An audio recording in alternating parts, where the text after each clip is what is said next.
କର୍ମ ଦୀକ୍ଷା ଦବା ପାଇଁ ଗୁରୁ ମନା କଲେ। କାହିଁକି ମନା କଲେ ଗୁରୁ? କହିଲେ ନା यार समय है या कुलती ये ଝିଅଟା କୁ ଯଦି କର୍ମ ଦୀକ୍ଷା ଦେଇଦେବି ଇଏ କାଳେ ସଂସାର ପ୍ରପରି ସନ୍ନ୍ୟାସ ହେଇଯିବ, କାଳେ ବ୍ରହ୍ମା କୁମାରୀ ଦୀକ୍ଷା ନେଇଯିବ।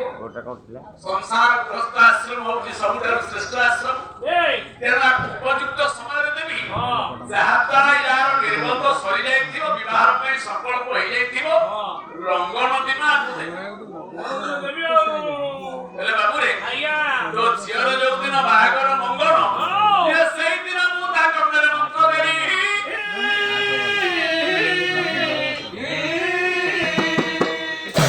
ବାସ୍ତବରେ ଯୋଉମାନେ ଗୁରୁ ମନ୍ତ୍ରରେ ଅଭିମନ୍ତ୍ରିତ ହୋଇଛନ୍ତି,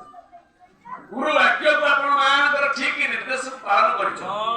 ତାଙ୍କର ଚାଲି ଚଳନ ଅଙ୍ଗ ଭଙ୍ଗୀ ତାଙ୍କ ପରିବାର ସଂସ୍କାର ଆଦର୍ଶ ସ୍ୱତନ୍ତ୍ର ନ୍ୟାୟ ଦର୍ଶନ ତାଙ୍କ ଚାଲିଚଳନ କହିଦବ ସେ ବଳୟ ବାସନା ସୃଷ୍ଟି ହବ। ସେ ଠିକ ଗୁରୁ ହାବୁଡେ ପଡିଛି। ଆଉ ଏ କଳି ଯୁଗରେ ତ ଗୁରୁ ବହୁତ ଗୁରୁ ମାଳ ମାଳ ଏ ଗୁରୁ ମିଳିବେ କଣ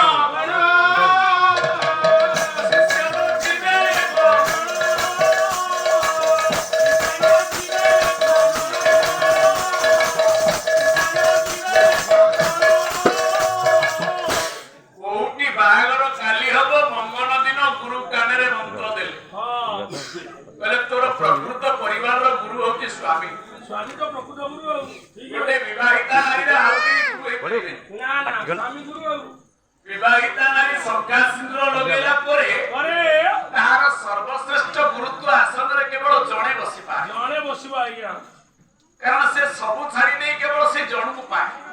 पाइबो। बाबा को जते बेले जाए घरे बापा मां को छाड़िले बापा मां को बदले रे सासू ससुर को पाई ये तो कटा के तो ऊपर घरे सानो भाई टिया छाड़िले से दियारो टिए पाए घरे देढसुरंगर विनिमय रे ए घरे बड़ भाई विनिमय रे सासू घरे देढसुर टिए पाए घरे मामू माई गले ससुर घरे बौळा मामू माई बळासुर माई पाइबो। किंतु ये दुनिया रे से निज को हजेई दे ता कुमारी तो संज्ञा को प्रतिदान करी एकमात्र गुरु दीक्षित होइता जहा कि आ तक अलगा गुरु दरकार नाही।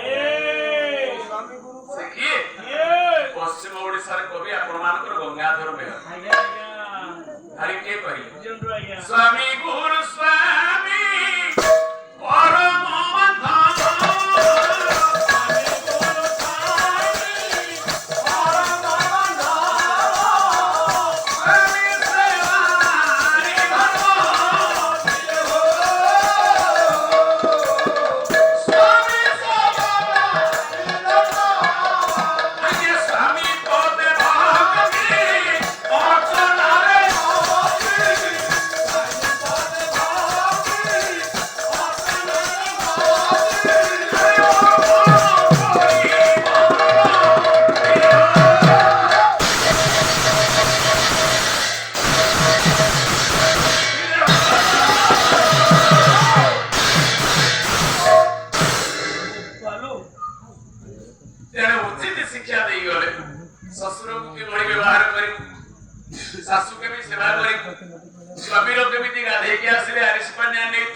परम चलनी देखी ଦେଖିବା ସ୍ୱାମୀଟି ତରଳିବ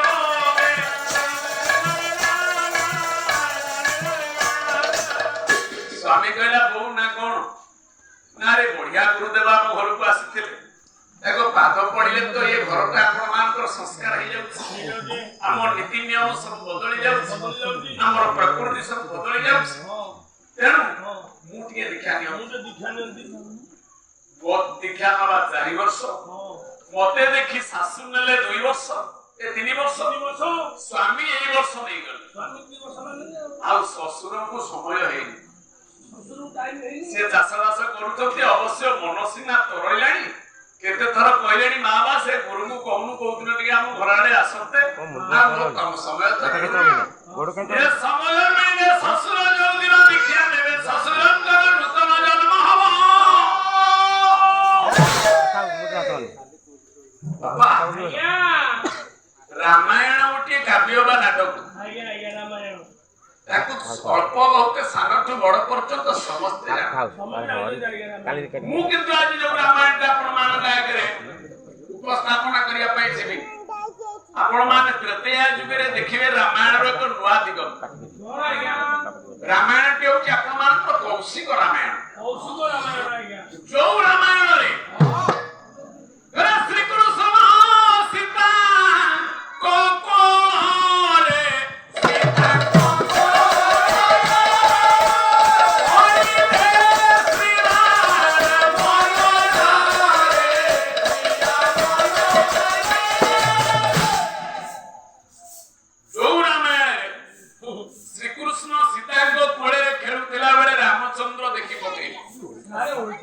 ଏବଂ ଆନନ୍ଦମୟ ଭାବରେ ମର୍ଯ୍ୟାଦା ପୁରୁଷ ରାମଚନ୍ଦ୍ର ସୀତାଙ୍କ କୋଳରେ କୃଷ୍ଣ ଥିଲା ବେଳେ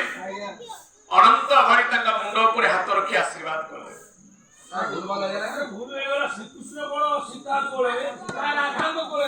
ଶ୍ରୀକୃଷ୍ଣ ସୀତାଙ୍କ କୋଳରେ ସେଇଟା କୋଉ ଦିନ କେମିତି କାହିଁକି ହେଲା ନା 7ଟି ରାଣ୍ଡକୁ କେନ୍ଦ୍ରୀଭୂତ କରିବ 7ଟି ଭାଣ୍ଡରେ 7ଟା କାଣ୍ଡକୁ ଆପଣ ମାନଙ୍କର ମନ୍ଥନ କରିଥିଲେ କିଏ ନା ସନ୍ଥ ବାଲ୍ମୀକି ତାହା ହଉଛି ପବିତ୍ର ରାମାୟଣ 7 ଖଣ୍ଡ ରାମାୟଣ ଯେତେବେଳେ 7 ଖଣ୍ଡ ରାମାୟଣ ଶେଷ ହେଇଛି ହେଲେ ଆଦ୍ୟ ଉଡା ଭକ୍ତ ପବନା ନିଗମନଂ ଭକ୍ତ୍ୱା ମୃଗକାଞ୍ଚ ବୈଦେହୀ ହରଣଂ ଗତାୟ ମରଣଂ ସୁଗ୍ରୀବ ସଭାସ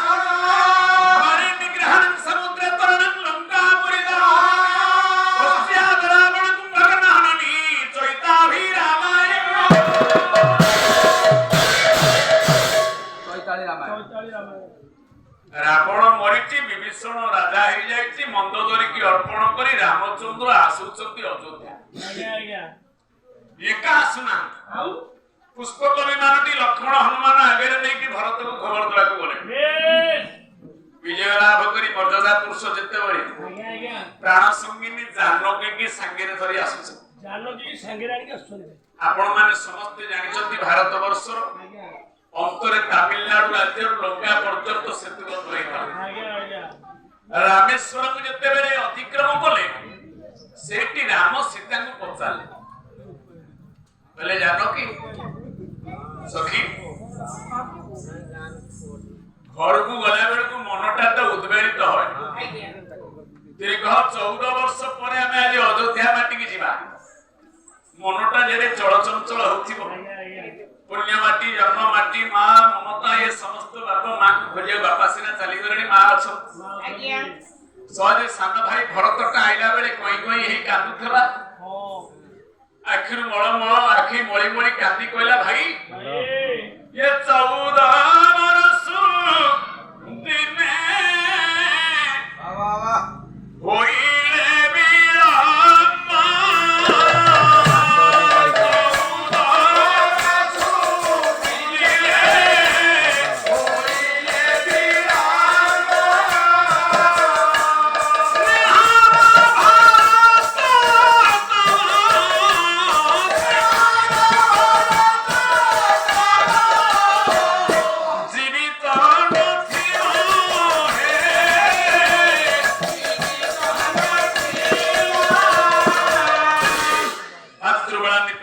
ବଡ ହଁ